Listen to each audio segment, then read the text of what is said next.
Shalom buat guru-guru sekolah minggu yang ada di seluruh Indonesia dan tentunya yang mendukung saya. Terima kasih buat kalian ya yang support saya, dan saya juga minta dukungan kepada orang-orang atau hamba-hamba Tuhan pada guru sekolah minggu penggiat anak yang belum mensubscribe channel YouTube Leo Musanto, karena di dalamnya banyak lagu dan gerak untuk sekolah minggu, dan juga bisa belajar berbagai hal, seperti juga bisa mendengarkan cerita firman Tuhan, bisa juga mendengarkan khotbah, bisa juga mendengarkan dan belajar. Tentunya hari ini saya akan mengajarkan guru-guru sekolah minggu, yaitu teknik mengajarkan ayat hafalan untuk sekolah minggu. Wow ya. Hari ini saya akan mengajarkan metode bagaimana cara kita untuk mengajarkan ayat hafalan kepada anak sekolah minggu. Di sini saya menggunakan metode 5P. Nah, ini dia ya, di layar saudara saya memberikan metode 5P ya. Metode 5P apa aja sih? Ya, apakah membantu guru-guru sekolah minggu mengajarkan kepada anak-anak sekolah minggu? Bagaimana caranya? Yuk, saya akan ajarin ya. Nah, jangan tinggalkan video ini, tetap lanjutkan video ini sampai selesai tontonnya ya, dan belajar bersama-sama. Yang pertama, metode 5P yaitu ada pendahuluan. Nah, teman-teman guru sekolah minggu yang ada di seluruh di Indonesia yang menonton dan belajar di video ini, pendahuluan ini tentunya pendahuluan tidak jauh dari ayat firman Tuhan yang kita ajarkan kepada anak-anak. Ya, nanti saya akan demonstrasikan.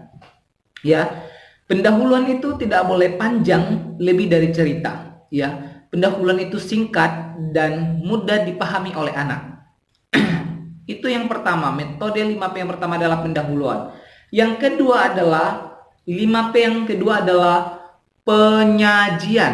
Ya, sudah ada pendahuluan, kemudian masuk penyajian. Penyajian ini adalah guru sekolah minggu mengajarkan anak untuk membaca ayat firman Tuhan dari halaman isi ke alamat. Contohnya, Kisah Para Rasul, yaitu kan halaman, isinya titik-titik, kemudian selesai dibaca isinya, kemudian masuk lagi Kisah Para Rasul sekian. Ya, jadi guru sekolah minggu mengajarkan kepada anak sekolah minggunya membaca ayat firman Tuhan dari halaman isi ke halaman. Itu P yang kedua.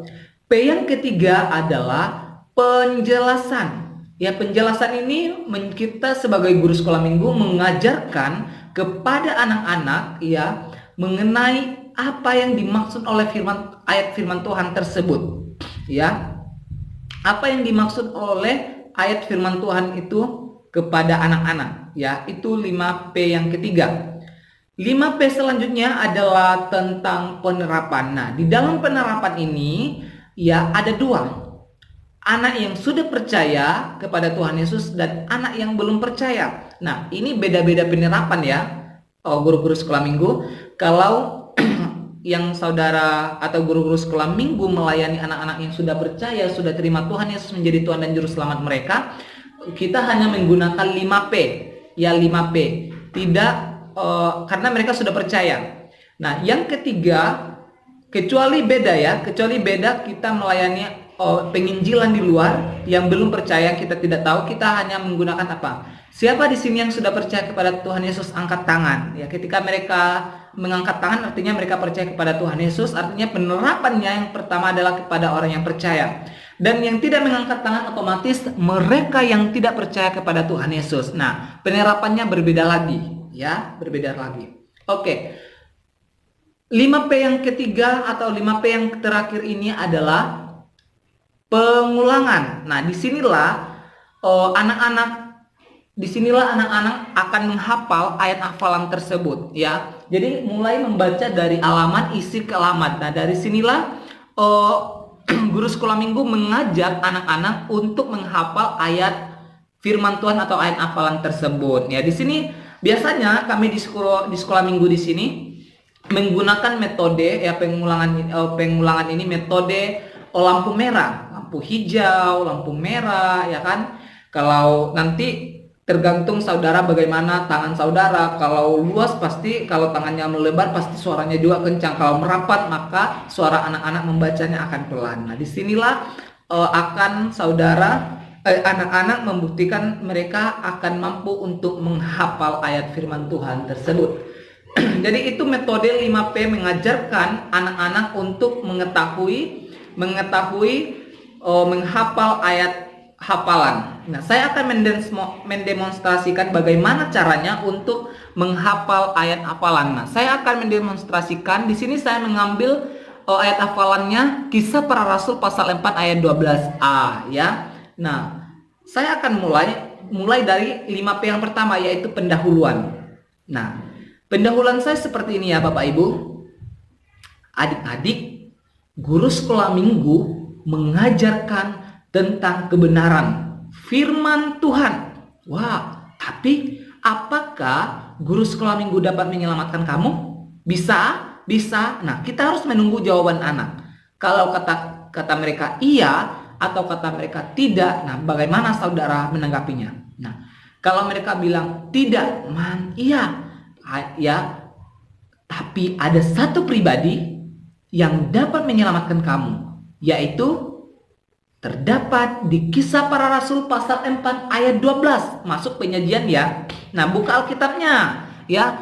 Kita akan membaca dari halaman isi kelamat 1, 2, 3. Kisah Para Rasul pasal 4 ayat 12a. Dan keselamatan tidak ada di dalam siapapun juga selain di dalam Dia. Kisah Para Rasul 4 ayat 12a. Nah, baru masuk ke 5P yang ketiga, yaitu penjelasan. Dan keselamatan tidak ada di dalam siapapun juga. Artinya, satu-satunya keselamatan hanya melalui Tuhan Yesus. Tidak ada yang lain. Hanya Tuhan Yesus ya. Di dalam Dia itu ditunjukkan kepada Tuhan Yesus ya. Sekali lagi kita baca dari halaman isi kelamat.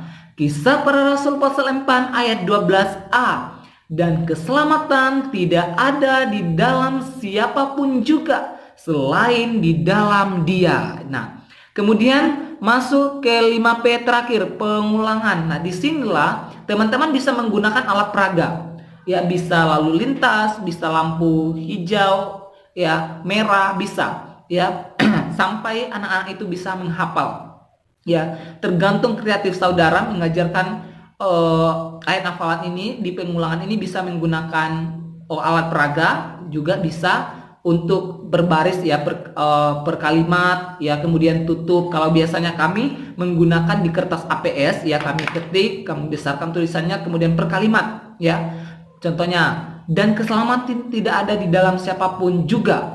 Sampai titik kan, kemudian kami lipat, mereka hafal dari alamat isi ke alamat dan sampai terakhir. Nah, oke teman-teman, guru-guru sekolah minggu yang ada di seluruh Indonesia, semoga pelajaran hari ini mengenai teknik mengajarkan ayat hafalan kepada anak-anak bermanfaat ya di dalam pelayanan khususnya anak-anak sekolah minggu. Nah, banyak hal yang akan saya bagikan nanti ya. Nanti saya akan menjelaskan juga atau mengajarkan mengenai atau mendemonstrasikan tentang bagaimana caranya bercerita kepada anak sekolah minggu ya. Karena saya melihat ya, firman Tuhan yang dibawakan kepada anak-anak sekolah minggu seperti mengajar kepada orang dewasa ya. Beda sekali Bapak Ibu ya, guru-guru sekolah minggu. Jangan samakan di umum dan anak sekolah minggu. Anak sekolah minggu itu, kita membawa firman Tuhan itu bentuk bercerita. Saya juga ada materinya. Nanti saya akan bagikan kepada Bapak Ibu. Tentunya terus dukung channel Leo Musanto ya. Subscribe nih ya, supaya saya semangat untuk memberikan materi-materi selanjutnya. Oke, Tuhan Yesus memberkati. Semangat buat guru-guru sekolah minggu di seluruh Indonesia. Tuhan Yesus memberkati. Shalom.